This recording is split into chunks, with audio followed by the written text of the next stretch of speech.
Hi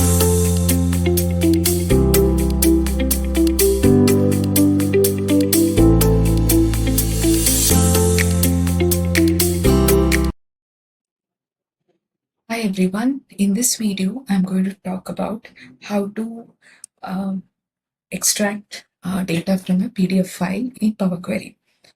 So right now you can see on my screen I have a PDF which has got few pages of data, almost around 10 pages of data.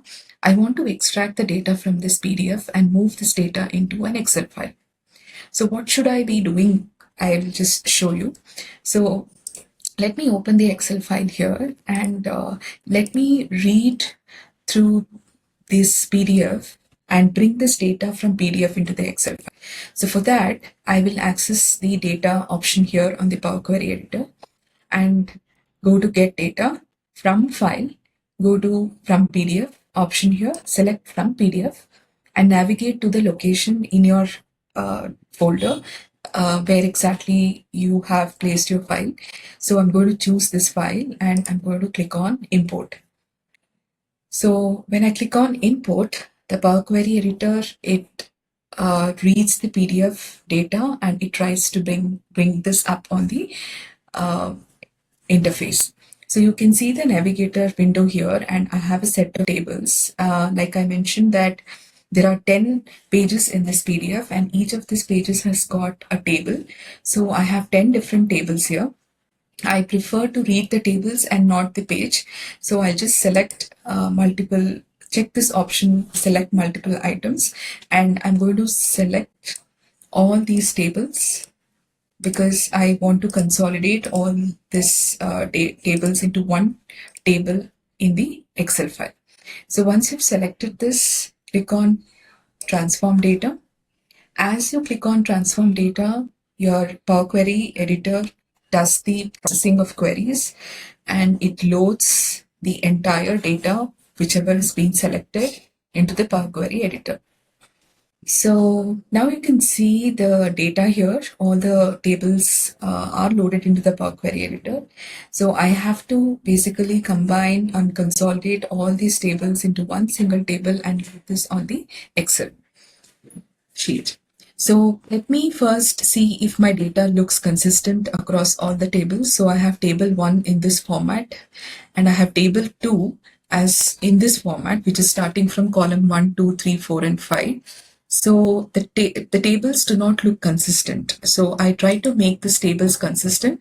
So basically from the first table, there are certain automatic transformations that has been applied. So I'll just click on and just cancel this so that I make sure that all my tables are of the same type, and I leave this at the navigation step. So I'll quickly go to the append queries now. I'm sure that all the tables are consistent. I'll go to the append queries and I want to create a new consolidated table. So I'll click on append queries as new. So once I click on this, I get this append window. And here, instead of 2 tables, I'll be choosing 3 or more tables because I have 10 tables to consolidate here. So I'll click on the 3 or more tables as the option. And I already have the available tables listed on the left-hand side and the tables that has to be appended on the right-hand side. So what I do is table 1 is already there because it is the base table. I leave it as it is. And then from table 2 onwards, I start adding to this part of the window. That is towards this section where I have to append the tables. So table 2, I'm going to add table 3, table 4, table 5, table 6, table 7, 8, 9, and 10. So I've added all these tables, have selected basically all the tables from the left hand side, and I have included this on the append section where I'm going to append all these tables, and I'll click on OK. So once I click on OK, all my data is actually combined into one single table, and overall the data and everything looks fine. So I'll just change this header because my header is in first row. I don't want this header now in the first row. I want this header to come up as the header. So I will make this as use first row as headers. So I'll click this use first row as headers, and you can see now my entire table has got the same header across all the rows.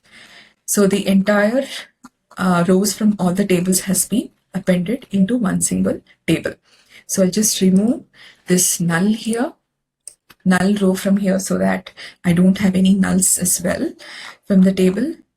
So here my table looks good, and I give a meaningful name to this table. I give consolidated countries data, and I'll click on OK. So once you do this, I'll go to close and load. I'm now going to load this table into the Excel sheet, worksheet. So I use close and load to. So then I click on close and load to, and I get this import data. I want it to be displayed as a table, so I leave this as it is, and I am going to do it in the same worksheet. So basically I'll do it in a new worksheet. So I'll click on OK. So once I click on OK, you can see this data, this consolidated data gets loaded into the table, into the worksheet. Yeah, so all these tables together has got loaded. That's because I have given the option as close and load. At all you wanted only one table, so preferably make this when you are loading into the Power Query. Let me show you that as well, how to load one single table. I'll go to the data section. I'll launch the Power Query editor again.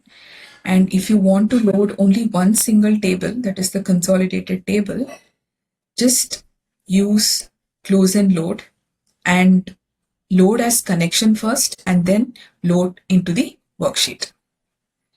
Right? So then you will not be having the option to load every table into the worksheet, and only one output table will be loaded.